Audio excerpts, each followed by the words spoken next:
Welcome to your Wednesday afternoon. I'm meteorologist Keith Marler. Oh, we've made it through our first big snow of the season. Goodness gracious me. Look at that lovely landscape out there, all freshly slush covered.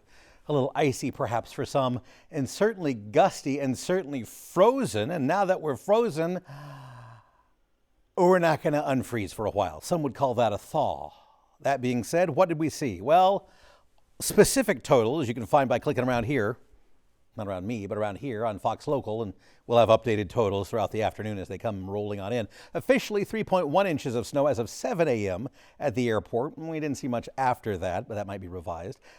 In the metro, we saw low end amounts, 2 inches in Rosemount, 5.5 inches though in Shoreview, and up towards Andover and over and towards Cambridge as well. We saw about 3 to 4 inches in Plymouth, over towards Maple Grove, back on up towards Albertville as well. So again, the north side of town, the 3 to 5 inches into the central metro, the south side of town, the 2 to 3 inches of snow. So in that 2 to 5 inch range, I know it's big, 2 to 5.5 inch range. A lot of the southern part of the state fell in the 1 to 3 inch range, but some 6 to 8 inches across a good chunk of central Minnesota, getting to the 9 to 10 inch range along the I-35 corridor, and then with some lake enhancement, all over the footers, and that just keeps going for the afternoon across the South Shore. And again, specific totals will continue to be added here on Fox Local and across the website. So the snowfall across the South Shore into the UP will continue to add up for the day-to-day. Blustery, that's all about the day. Winds gusting to 40 or 45 miles per hour at times through the afternoon. That's going to cause high-profile vehicles to have all sorts of problems on the interstates for the day-to-day, including maybe your tall vehicle as you go traveling. As we go on cleanup through the afternoon, blustery conditions continue through the afternoon. Highs, well, they're occurring. Temperatures are just steady in the 20s and frozen, but wind chills in the single digits and teens all afternoon long.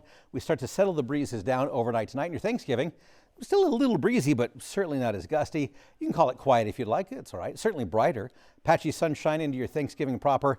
Couldn't ask for much better of a day considering what we just went through, with temperatures hanging on to those mid to upper 20s and a slight wind chill perhaps right around the upper teens to right around 20. And then a quiet day on Friday as well, echoing what we did on our day on Thanksgiving. Some clouds late in the afternoon and evening build. As we go on into the evening and overnight hours, some snow starts to head our way. This is another weather maker as we go on into our Friday night and Saturday, mainly for southern Minnesota, but a dash of snow will bring some light accumulations back to the metro and areas south of the I-94 corridor. This is what we have to keep an eye on perhaps for travelers on Saturday and late in the weekend. It's also going to escort in a big plunge of cold towards Sunday and into our first day of December on Monday. For today, though, highs, well, steady temperatures. How's that? Mid to upper 20s, wind chills at best around 15, blustery and much colder than what we've been used to. Again, our high yesterday was in the mid to upper 40s. We were in the 50s 2 days ago.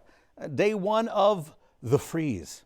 We're not going to thaw for the foreseeable future. Northwest winds 20 to 30 miles per hour, but the gusts upwards of 40 or 45. Tonight, passing cloud cover 21 feels like 9 overnight tonight as the breezes begin to relax a little bit. And then for your Thanksgiving, partly sunny sky, high of 27, feels like 17 perhaps in the afternoon. Still a little bit of a breeze, but not as gusty as what we've been doing. Partly cloudy on Friday, cold, high of 25, and then that system rolls on into the area, mainly a southern Minnesota thing, but again, a glancing blow on the Interstate 94 corridor. Got to keep an eye there as we go into Saturday. Another round of some snow possible, especially on flipping to the southern half of the state. 26 for your high, escorting in the cold. And then Sunday and into Monday, our first day of December, it gets cold. That high of 14 on Monday, that's here in the Twin Cities. There'll be parts of the state that only clear the single digits on Monday afternoon. Then we start to rebound back to the very cold, but at least better low 20s into Tuesday of next week. Have a great Wednesday afternoon.